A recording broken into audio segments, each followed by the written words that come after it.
But can't we just wing it at Disney? I mean, do we really have to do all of this planning? Let's talk about it.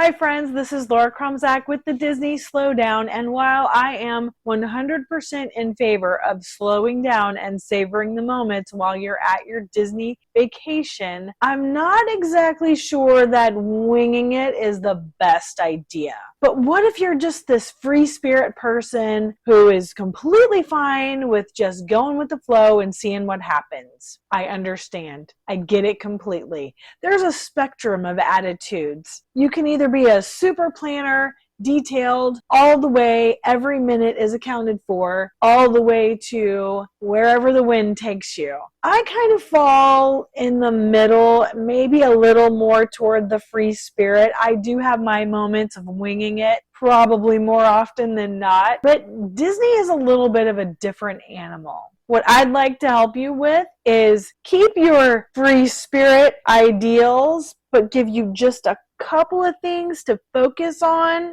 so that you can have the best vacation for you. We've talked about your mindset. What about the people in your group? Do you have kids that have to be highly regulated? Do you constantly have to have a plan A, a plan B, and an exit strategy? Do you need to take a lot of timeouts and breaks in between events because the world just gets a little too peoply for one or more of your kiddos? I get it. I totally get it. A little bit of structure is not going to hurt you in those situations. At least getting into the park and having some kind of an idea in your head of things that may happen. Now, the opposite of planning every single moment and every single ride that you're going to go on, especially if you have children that fall in that range of we may need to pivot and take a break or get away from people, is to just really focus on maybe your top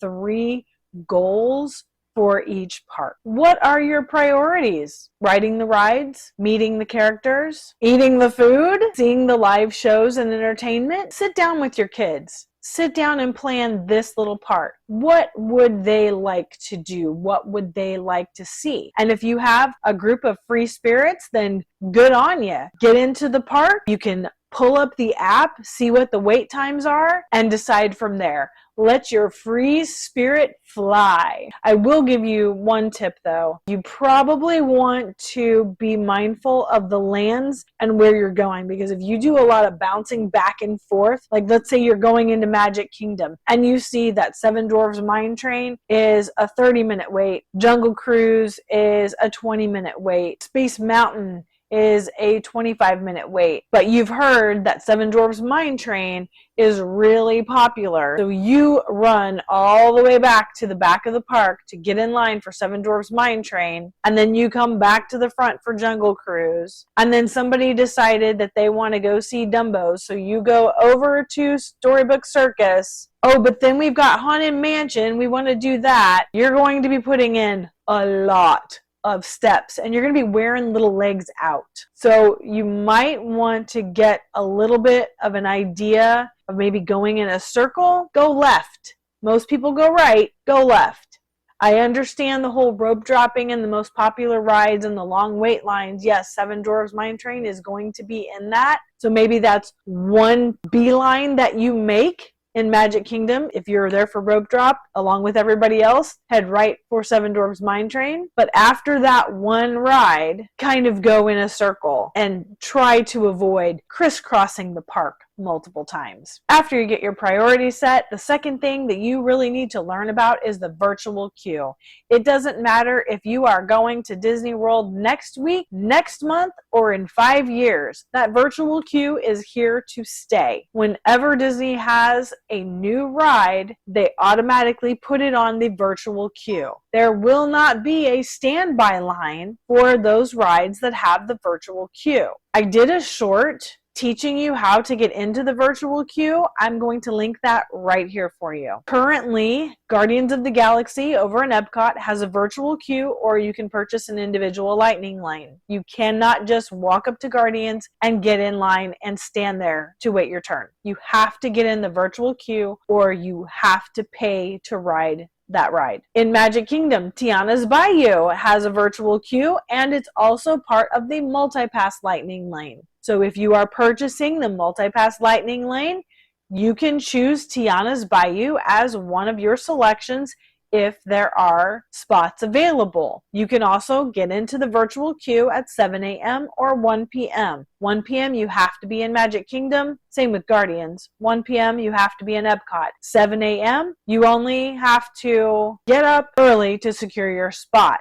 Watch and learn. It will come in handy. The third thing you need to be aware of is, do you need a park reservation? Disney did get rid of the park reservation for the majority of guests coming to Disney World, but there are still a few that require a park reservation. Annual pass holders, military tickets, and school event tickets. Now, if you're coming to Disney because your child is on the dance team or in choir or in the band, hopefully your fearless leader is a little more familiar and well equipped with how the whole Disney tickets work for your family, and they'll be able to help you with that. But you may need a park reservation for those specialty tickets. So make sure you find out before you just show up and expect to walk into whatever park you want to. For the AP holders, now I have a Florida AP, and I have a very limited amount of park reservations that I can hold at one time. I'm only allowed 3. That's going to be a little tricky for my trip in December when I have 5 days that I'm going to be spending in the parks pretty much back to back. And with my mom's military tickets, I'm hopeful that I can book all 4 of her days at one time, so then I only have to worry about mine and my daughter's, and that's where we can just totally wing it. Because if all the reservations are booked up for our last 2 days, we might have to start at a different park and then just hop over to the one that we want to go to. Here's hoping. This is where the free spirit in me is kind of okay with it, because I know that there could be different avenues that I'm going to have to take the day of, but we'll see. I'm hopeful that since we're going to be there a week before actual Christmas, it won't be so bad. Plan your protein snack. There is a whole lot of sugar all across Disney, but it's always a good idea to have protein in your bag with you, because maybe you get hungry and